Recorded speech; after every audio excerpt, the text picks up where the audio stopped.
We've seen beauty in horror before, but rarely like this. Stellar Blade wraps its apocalypse in silk and steel. It's a game obsessed with perfection and terrified of it. This isn't entirely new territory. Horror has always circled around the edges of perfection, what it costs, what it hides. But Stellar Blade handles it differently. It doesn't shout its message or smother it under exposition. It whispers. It lets its aesthetic, the smooth chrome of the future and sculpted faces of its characters, carry the unease. Here, perfection isn't something to admire. It's camouflage, a mask to conceal the rot beneath. That's what makes Stellar Blade so unsettling. It's not the creatures or the gore that create tension. It's the immaculate world, too clean to feel alive. The way Eve moves, fights, and even breathes. It's too graceful, and it's far too measured. There's something off about beauty when it's so deliberate. Something is just unnatural. Because underneath all that precision lies something grotesque, a vision of the human body torn between the divine and the mechanical. In Stellar Blade, skin itself becomes a battlefield. Again, we've seen beauty before, just not like this.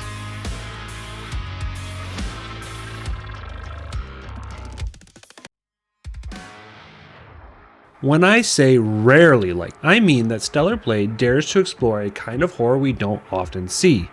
Not the horror of decay, but the horror of design. We live in an era where horror often needs to scream to be heard. Gore, jump scares, relentless noise. They're the common language of fear now, but sometimes horror gets quieter. Sometimes it hides in the stillness, in the calm reflection before the mirror cracks. Think of Jaws.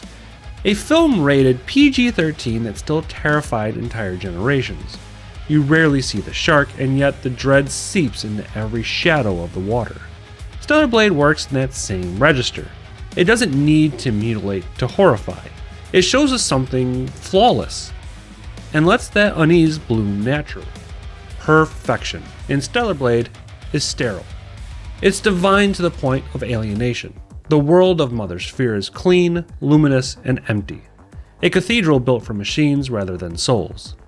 Every other corner of the world, Zion's ruins, the barren wastelands, reminds us of what perfection tries to erase.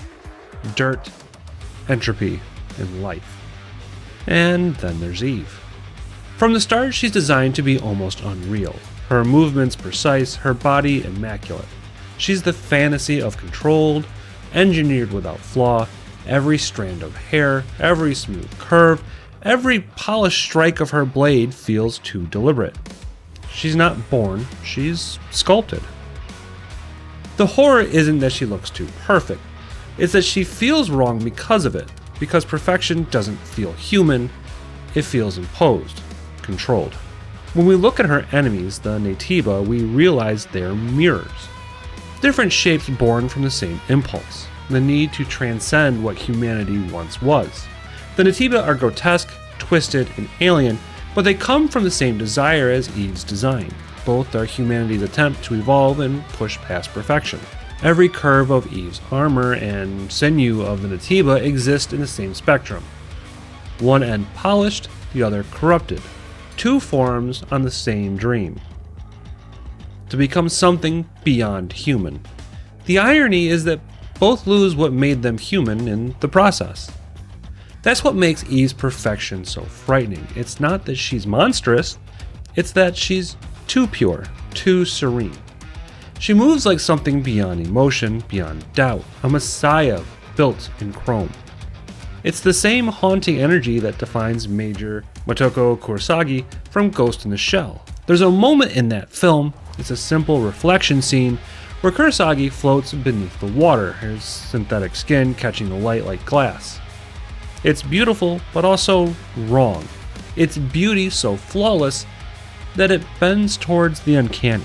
She is both a masterpiece and a ghost, the perfect body that costs her identity, and Eve walks that same line.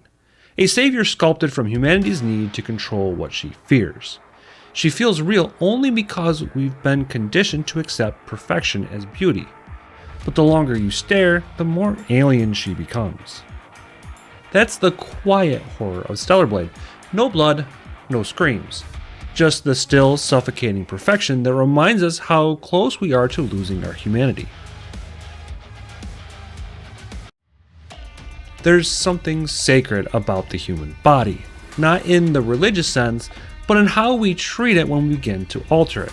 Every modification, every enhancement, every pursuit of physical flawlessness becomes kind of a ritual. In Stellar Blade, that ritual becomes literal. The world feels like a dead cathedral to progress, a graveyard of steel where the worshippers have all been consumed by their own inventions. Mother Sphere is both god and architect. She designs Eve's body like a sculpture, every line intentional, every motion meaningful. Eve doesn't just wear armor, she embodies doctrine. She's the gospel of synthetic flesh. And that's where the horror sets in, because Stellar Blade skin isn't flesh anymore. It's circuitry. It's programmable, able to be modified. It's divine. The human form has become a machine that we can worship, upgrade, or even just discard. Every upgrade the player makes, every new move, every new skill, every tiny bit of improvement is another act of worship, a ritual of refinement even. We aren't just guiding Eve, we're participating in her creation, her evolution, and kind of in her deification. It's not far from Neon Genesis Evangelion, where human bodies are turned into divine machines and the boundary between flesh and faith collapses.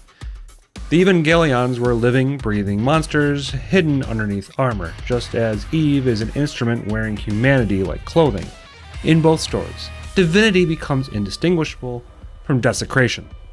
The Natiba are what happens when the same devotion collapses inward. They're the heretics of perfection, the result of faith taken too far. They've transcended control entirely and their forms are mutated and chaotic. But they too begin as worshippers of evolution. Eve and the Natiba are the same prayer spoken in two languages, one of control, one of surrender. They were both born from the same belief that humanity could make itself better through design. And they both reveal the same truth. When we treat the body like a temple, it's only a matter of time before we start sacrificing what's inside of it. The real terror of Stellar Blade is that nothing in it is natural. Not Eve, not the Natiba, not Mother Sphere, not the world that spawned around them. Eve was built by Mother Sphere, a synthetic savior sent to reclaim the ruins of a species that no longer remembers what it means to be human. The Natiba were once those humans, creations of mankind desperate in their attempt to survive by becoming something stronger. They're mirror images, two halves of the same evolutionary delusion. Eve's perfection was supposed to save humanity, then Natiba's mutation was supposed to defend it. Both became predators of their own creators, reflections of the same self-destructive drive. That's the core horror of perfection. It erases the boundary between creation and creator. When everything is designed, nothing is sacred. Eve believes that she is humanity's last hope, but her perfection, that flawless design that people either absolutely loved or really hated, is the very thing that distances her from the humans she's meant to protect. She's not their savior, she's their replacement. And when she finally begins to see the truth, perfection itself becomes the monster. There's an older film that kind of mirrors Eve's tragedy. It's The Stepford Wives. This movie is not sci-fi action, it's domestic horror, but the idea is the same. Men created perfect wives, obedient, beautiful, but unfeeling. They built their own extinction and called it paradise. Eve embodies the same paradox. She's desire perfected. Every curve, every motion calibrated to be ideal, but there's no person inside that perfection. No want, no uncertainty, no soul. And that's why she's terrifying. The Natiba, by contrast, represent raw instinct, power without restraint, desire without shape. Eve is control without the emotion. They're chaos without form, and together they define the full circle of obsession. The same principle exists in Silent Hill 2.